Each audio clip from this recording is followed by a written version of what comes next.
René Guénon, Psychologie. Chapitre 2, Méthode de la psychologie. Nous avons dit déjà que la psychologie est l'étude des faits mentaux, et nous l'avons distingué ainsi de cette partie de la métaphysique qui s'occupe de la nature de l'âme. La méthode qu'il convient d'employer en psychologie est celle de toutes les sciences de fait, l'observation et l'induction. L'hypothèse peut y jouer un rôle, mais bien entendu, à la condition d'être vérifiée ensuite. La déduction peut aussi y apparaître, mais quand on l'emploie dans cette science, comme d'ailleurs dans les autres sciences de fait, elle se présente d'abord comme un prolongement de l'induction.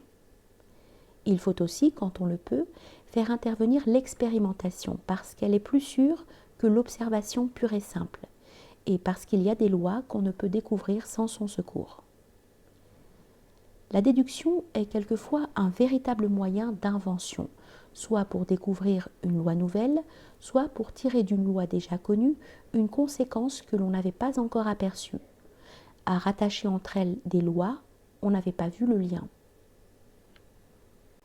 Dont on n'avait pas vu le lien. Par exemple, par la déduction, on a pu rattacher la mémoire à l'habitude. Mais l'observation et l'expérimentation offrent en psychologie des difficultés spéciales. D'abord ici, le sujet et l'objet ne font qu'un, et il n'est pas habituel à l'esprit de se replier ainsi sur lui-même. Mais on peut sans doute, par l'effort, venir à bout de cette difficulté. Les longs efforts sont aussi requis par les autres sciences, ce qui ne les a pas empêchés d'arriver à des résultats et d'atteindre un grand développement. On fait remarquer aussi l'extrême complexité des faits de conscience dans la plupart des cas, mais nous ferons ici la même réponse que précédemment. L'observation attentive, l'expérience, la comparaison des cas similaires peuvent remédier au moins en partie à cette difficulté. Une autre difficulté plus grave, du moins en apparence, c'est qu'il y a des faits psychologiques qu'on ne peut étudier sans les faire évanouir. Par exemple, la colère. Mais n'est-il pas possible de les étudier par le souvenir ? Si on allègue les défauts de la mémoire, en quelle expérience aura-t-on confiance puisque pratiquement il n'y a point de fait de conscience où la mémoire ne joue un rôle ? Nos idées préconçues peuvent aussi exercer une influence sur les faits mentaux que nous observons en nous et les modifier dans une certaine mesure. Mais outre le recours à la mémoire, on peut employer alors l'observation objective au lieu de l'observation subjective. Enfin, on n'a qu'un individu humain ne peut distinguer ce qu'il y a en lui d'individuel et ce qu'il y a de proprement humain. Cependant, la comparaison des psychologies individuelles peut corriger assez aisément ce défaut. Il y a en outre des difficultés toutes spéciales à l'expérimentation en psychologie. D'abord, il arrive quelquefois que l'expérimentation n'est pas possible pour des raisons d'ordre moral. Par exemple, on ne peut pas communiquer un vice pour mieux l'observer, ni imposer une souffrance à un de ses semblables pour en voir les effets. L'expérimentation n'est pas possible non plus quand il s'agit de phénomènes qui échappent par leur nature même, comme les relations ultimes de la pensée et des mouvements de la matière cérébrale. Cependant, l'expérimentation est possible et intéressante dans bien des cas, quand on peut faire ici l'analogue de ce qu'on fait dans les autres sciences de fait.